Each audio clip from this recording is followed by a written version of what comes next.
এখনো পর্যন্ত ভারত অধিনায়ক হিসেবে শ্রেয়স আয়ার একটিও ম্যাচে জয়ের মুখ দেখলো না।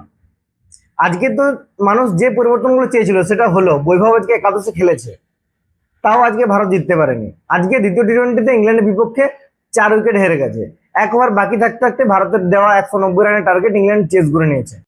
এখন সমস্যাটা কি, কোন জায়গায় আমরা ম্যাচটা হারলাম? তো আমি তোমাদেরকে ম্যাচের ঘটনাগুলো একের পর এক বলছি, তোমরাই বলবে যে ম্যাচটা আমরা কোথায় হারলাম। এদিন প্রথমে টসে জিতে শ্রেয়স আয়ার কিন্তু ব্যাটের সিদ্ধান্ত নেয়। আর আমরা বললাম, একটু আগে আমি বললাম যে বৈভবকে একাদশে আজ খেলানো হয়েছে সঞ্জু স্যামসনকে বসিয়ে, যার কারণে অনেকেই হতাশও হয়েছে যে সঞ্জু স্যামসনের মতন প্লেয়ার যে কিনা বিশ্বকাপ জিতিয়েছে, একার ক্ষমতায় মানে ওয়েস্ট ইন্ডিজের বিপক্ষে ডুয়োর ডাই ম্যাচে জেতানো, তারপর সেমিফাইনালে নিজের একক দক্ষতা জিতেছে, তারপর ফাইনালেও সে একটা ভালো ইনিংস উপহার দিয়েছিল 89 রানের এবং প্লেয়ার অফ দ্য টুর্নামেন্টও হয়েছিল। তারপরে সঞ্জু স্যামসনকে বাদ দিতে হয়েছে বৈভবকে একাদশে খেলানোর জন্য। তো যাই হোক, এখন যাকে হোক একজনকে বাদ দিতে হতো বৈভবকে একাদশে নিতে হলে, আর সেই বাদটা কিন্তু সঞ্জু স্যামসনের ঘাড়েই পড়েছে। তো যাই হোক, এখন ম্যাচটা নিয়ে আলোচনা করি। প্রথমত বৈভব সর্বকনিষ্ঠ হিসেবে ভারতীয় দলে খেলার ইতিহাস গড়ে ফেলেছে। এই রেকর্ডটা এর আগে ছিল সচিন তেন্ডুলকরের দখলে।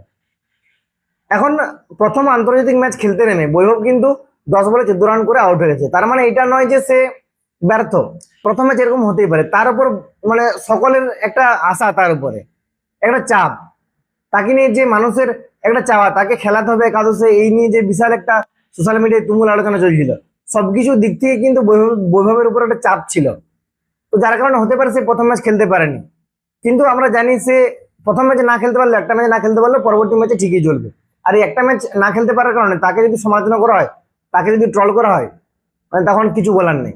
এরপর আমাদের অভিষেক শর্মা কিন্তু আজকেও ভালো খেলেছে। আগের ম্যাচে একটা 58-এর মতো রান করেছিল, আজকেও কিন্তু 24 বলে 43 রান করেছিল, তারপর আউট হয়ে গেছে। আর আমাদের অধিনায়ক শ্রেয়স আয়ার সেও 22 বলে 37 রানের একটা ভালো ইনিংস খেলেছে। ঈশান কিষান 49 রানের একটা ইনিংস তো খেলেছে, 40 বলে 49। মানে ইনিংসটা তার, সে যেরকম খেলে সেই দিক থেকে দেখতে গেলে ভাই ইনিংসটা স্লো ছিল, মানে প্রায় বলে ব্যাটে রান। এরপর আর কেউ তেমন খেলতে পারেনি, শিবম দুবেও আজকে রান পায়নি। শেষে তিলক বর্মা যদি না ওই জোফরা আর্চারের ওভারে মানে 2টো 6 আর একটা 4 না মারতো, রানটা 175 থেকে 80-র মধ্যেই শেষ হয়ে যেত। তো তিলক বর্মার শেষ ওভারে 2টো 6 একটা 4, হার্ষিত রানা নামার পর 3 বলে 6 রান মানে একটা ছক্কা মেরেছিল, যার ফলে ভারত শেষ পর্যন্ত 190 রানে গেছে। এরপর আমাদের বোলিং এর সময় শুরুটা একদম যেভাবে হওয়া দরকার সেইভাবে হয়েছিল। প্রথম ওভারে আর্শদীপ সিং 1 রান দিয়ে 2টো উইকেট, জস বাটলার আর ফিল সল্টকে কোনো রান না দিয়ে উইকেট নিয়ে নেয়, 1 রান দিয়েছিল। তো সেই ওভারে দেখে মনে হচ্ছিল যে ভারত এই ম্যাচটা ইজি জিততে যাচ্ছে। কিন্তু তারপর থেকে ওদের ক্যাপ্টেন হ্যারি ব্রুক আর জেকব ব্যাথেল মানে ম্যাচটা এমন ভাবে ধরলো। আর হ্যারি ব্রুক তো ভাই এমন পিটতে শুরু করলো, 15 বলে 39 রান করেছে, মানে একের পর এক প্রত্যেককে 4 আর 6 মারতে শুরু করেছিল। তো যাও, তারপর আকসার প্যাটেল আমাদের বাপ্পু কিন্তু ঠিক সময়ে হ্যারি ব্রুককে ফিরিয়েও দেয়। যদিও সেই আকসার প্যাটেলের বলে যে ক্যাচটা হয়েছিল আম্পায়ার কিন্তু ওয়াইড দিয়েছিল, সেটা ঈশান কিষান আমাদের রিভিউ নেওয়া করে, তারপর আমাদের আউট পাই। যাক, হ্যারি ব্রুককে আকসার প্যাটেল ওখানে আউট করে কিন্তু ম্যাচে ঘুরিয়ে এনেছিল আমাদেরকে। তো আকসার প্যাটেল ছাড়া আমাদের বোলিং এ কিন্তু সেভাবে কেউ বল করতে পারেনি। আকসার প্যাটেল 4 ওভারে 20 রান দিয়ে একটা উইকেট নিয়েছে, মানে অসাধারণ বোলিং এই ম্যাচটার ক্ষেত্রে।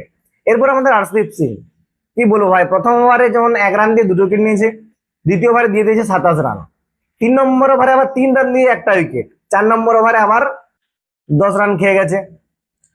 তারপর মোটমাট শেষ বেলায় 4 ওভারে 40 রান দিয়ে সে 3টে উইকেট নিয়েছে। এরপর হার্ষিত রানা 3 ওভারে বল করছে, 30 রান দিয়েছে, একটা উইকেট, মানে এভারেজ বোলিং, এরকম বোলিং এ ম্যাচ যেতে যায় না।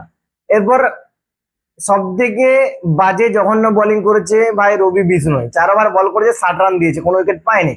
সব থেকে বড় কথা সে একদম স্পিনার, তারপরেও মানে 2টো ওভার গেছে যে ওভারগুলোর প্রথম বলেই নো, আর একটা ওভার তো প্রথম বলে নো এবং তার পরের বলেও নো, নো বলে ফ্রি হিটে 6 মারছে, তারপর আবার নো বল, তারপর আবার ফ্রি হিটে 6, মানে এভাবে সেই ম্যাচটা ইংল্যান্ডকে পুরোপুরি গিফট করে দিয়েছে।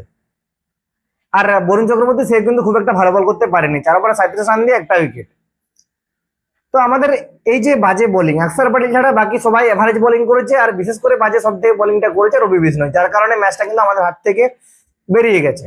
1 ওভার বাকি থাকতে ইংল্যান্ড এই ম্যাচটা বার করে নিয়েছে।